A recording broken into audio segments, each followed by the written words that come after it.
અમરેલી જાફરાબાદમાં વાત કરવામાં આવે તો લોકસભાની ચૂંટણી ફરજ દરમિયાન મહિલા કર્મચારીનું અચાનક મોત નીપજ્યું છે। જી હા, જાફરાબાદ શહેરમાં આવેલ સાગર શાળામાં ચૂંટણી ફરજ પર મહિલાનું હાર્ટ એટેકથી મોત નીપજ્યું છે।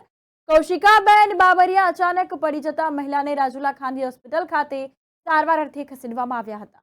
તો ફરજ પરના તબીબ દ્વારા મૃત જાહેર કરવામાં આવ્યા છે। કર્મચારીઓમાં શોકનું મોજું ફરી વળ્યું છે। પીએમ અર્થે રાજુલા જનરલ હોસ્પિટલ ખાતે ખસેડવામાં આવ્યા છે। ઘટના સ્થળે એસપી સહિત પોલીસ કાફલો પણ દોડી આવ્યો છે। તો વાત કરવામાં આવે તો આજે 7મી મે 2024 લોકસભા સામાન્ય ચૂંટણી અંતર્ગત વાત કરીએ તો હાર્ટ એટેકના કિસ્સાઓ સતત વધી રહ્યા છે। ત્યારે જાફરાબાદની વાત કરીએ તો જાફરાબાદમાં લોકસભાની ચૂંટણી ફરજ દરમિયાન મહિલા કર્મચારીનું અચાનક મોત નીપજ્યું છે।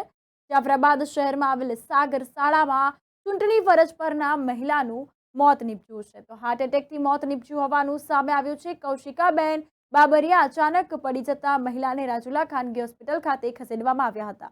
તો ફરજ પરના તબીબ દ્વારા મૃત જાહેર કરતા કર્મચારીઓમાં શોકનું મોજું ફરી વળ્યું છે।